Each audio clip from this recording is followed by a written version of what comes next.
Bismillahirrahmanirrahim. Assalamualaikum warahmatullahi wabarakatuh. Perkenalkan, kami dari kelompok 8 akan mempresentasikan tentang strategi layanan bimbingan karir untuk anak berkebutuhan khusus. Yang beranggotakan saya sendiri, Antung Bunga Novitasari, yang ada Dina Restiana, Indita, Norhalisa, dan Salsabila Munsaratin. Nah, di sini saya akan menjelaskan infografis. Di sini ada strategi layanan bimbingan karir untuk siswa ABK, yaitu pengertiannya, terus manfaat bimbingan karir untuk kehidupan masa depan siswa, dan juga ada tujuan, terus strategi layanan bimbingan karir untuk anak berkebutuhan khusus. Selanjutnya saya akan menjelaskan tentang pengertian bimbingan karir. Menurut Koni Semiawan 1986, bimbingan karir atau BK sebagian sarana pemenuhan kebutuhan perkembangan individu yang harus dilihat sebagai bagian integral dari program pendidikan yang diintegrasikan dalam setiap pengalaman belajar bidang studi. Nah, pengertian bimbingan karir ini ada 3 makna, yaitu 1, karir dalam kehidupan. Setiap orang mendambakan kebahagiaan dalam hidupnya. Dalam meraih kebahagiaan tersebut, ada sebagian orang yang berusaha semaksimal mungkin mencapai kesuksesan. Baik dalam belajar, bekerja, berkeluarga, maupun bermasyarakat. Terus ada juga makna karir, yaitu istilah karir dipandang oleh masyarakat awam sebagai sebuah istilah yang eksklusif dan hanya dibicarakan di kalangan terbatas. Nah, misalnya itu ada karir ditetapkan pada orang yang memiliki latar belakang pendidikan tinggi, pejabat publik, atau orang yang memegang jabatan struktural, bahkan menyempit di kalangan orang-orang yang sukses di sektor bisnis, pemerintahan, dan birokrasi. Nah, terus karir juga mengandung makna urutan okupasi, job, dan posisi-posisi yang diduduki sepanjang pengalaman kerja seseorang. Menurut Tolbert 1974. Selanjutnya ada makna bimbingan karir. Konsep layanan bimbingan karir sulit dipisahkan dari konsep vocational guidance yang berubah menjadi karir guidance oleh National Vocational Guidance tahun 1973. Nah, selanjutnya ada manfaat dan tujuan bimbingan karir, yaitu tujuannya itu memahami dan menilai dirinya, terutama potensi dasar atau bakat, minat, sikap, kecakapan, dan cita-cita. Yang kedua, ada menyadari dan memahami nilai-nilai yang ada pada diri dan masyarakat.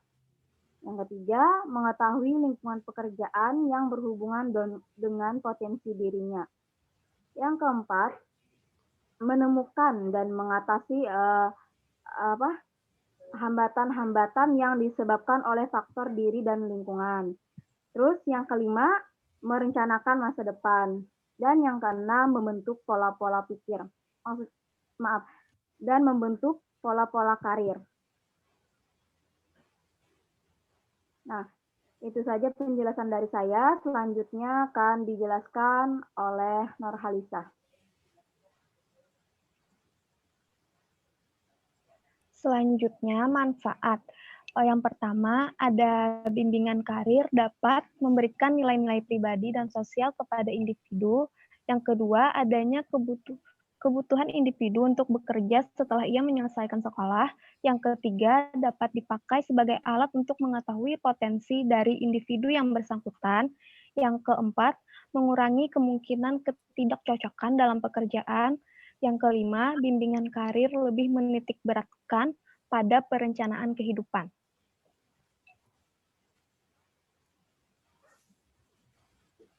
Selanjutnya, ada strategi layanan bimbingan karir untuk anak berkebutuhan khusus. Yang pertama itu memahami karakteristik fisik, yang kedua memahami kemampuan dasar umum atau IQ, yang ketiga memahami kemampuan dasar khusus atau bakat, yang keempat memahami minat.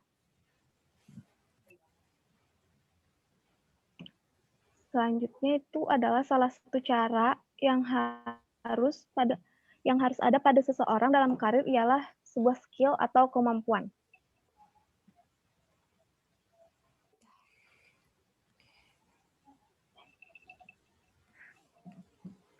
Nah, jadi pada gambar di atas dapat kita lihat bahwa pada skill itu ada pengalaman, kemampuan, perkembangan, pelatihan, saran pelatihan, pengetahuan, mempelajari, dan kompeten.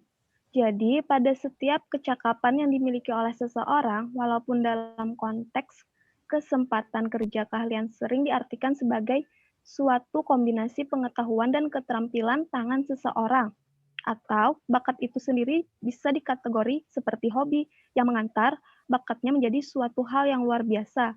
Biasa dicontohkan seperti bakat bermain gitar, sepak bola, dan lain sebagainya.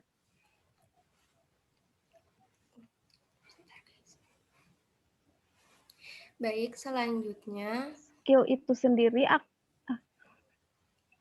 kamu.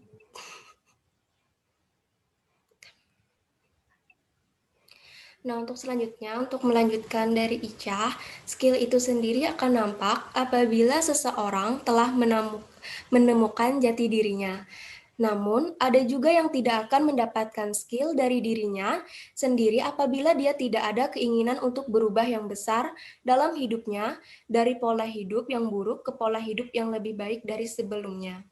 Nah, di sini kita bisa lihat ada beberapa ilustrasi. Nah, dari ilustrasi di atas, itu nampak atau terlihat seorang anak yang terlihat murung dikarenakan dia bingung harus mengikuti ekstrakurikuler yang mana. Nah, karena si anak itu tidak tahu minat dan kemampuan yang cocok di bidang apa, dia bingung, dia harus memilih ekstrakurikuler yang mana. Pada masalah minat yang ada di sekolah, misalnya seorang siswa yang belum tahu mengenai minat dan bakatnya, di sekolah tersebut para siswa diwajibkan untuk mengikuti kegiatan ekstrakurikuler dari bidang akademik hingga seni. Sehingga siswa tersebut bingung dia harus memilih ekstrakurikuler atau ekskul yang sesuai kemampuannya. Selanjutnya akan dijelaskan oleh teman saya.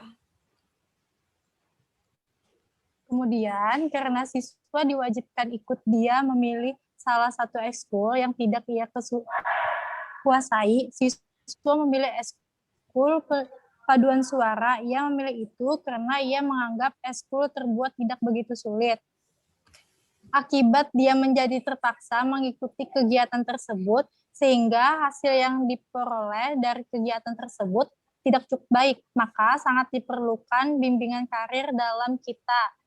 Mungkin bisa saja kemampuan anak itu sangat pandai pada olahraga, bahkan dalam bernyanyi. Solusi dari permasalahan mengenai minat dan bakat yang perlu kita lakukan agar untuk menemukan dan menggali bakat terpendam. 1, mencari sesuatu yang kamu minat atau sukai. 2, gali terus bakatmu sedalam-dalamnya sampai kamu yakin bahwa kamu pandai dalam bidang tersebut dan kamu senang melakukannya. 3, tanyakan dan dengarkan orang lain bagaimana pendapat mereka, apakah kamu memang cocok pada bidang itu. 4, percaya diri dan kamu yakin kamu bisa melakukannya. Selanjutnya bakalan dijelaskan oleh teman saya. Pesan moral dari ada nih potong lagi sini kan edit. Berarti sudah kata, love you guys. Pesan moralnya sebaiknya kita harus lebih mengenali diri kita sendiri, mengetahui kemampuan dan minat kita di mana. Jika belum, maka kita harus lebih menggalinya karena mempunyai suatu kemampuan dapat membuatmu bangga pada diri sendiri. Bangga karena mungkin teman atau keluargamu belum tentu memiliki kemampuan atau bakat yang kamu punya. Bangga karena kemampuanmu menghasilkan sebuah karya. suatu kemampuan untuk menggunakan akal, pikiran, ide, dan kreativitas dalam mengerjakan, mengubah, ataupun membuat sesuatu menjadi lebih bermakna, sehingga menghasilkan sebuah nilai dan keindahan. Sekian dan terima kasih. Lanjutkan moderator kami, Antung Bunga.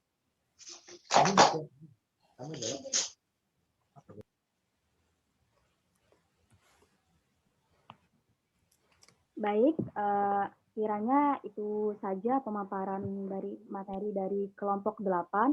Barangkali kepada teman-teman, apakah ada yang mau ditanyakan atau masih kurang jelas dengan pemaparan materi yang dijelaskan oleh kelompok 8. Nah, baik, itu saja. Kalau ada, mohon maaf kalau ada salah kata, saya akhiri. Wabillahi taufiq wal hidayah. Wassalamualaikum warahmatullahi wabarakatuh. Waalaikumsalam warahmatullahi wabarakatuh. Mantap. Sama-sama.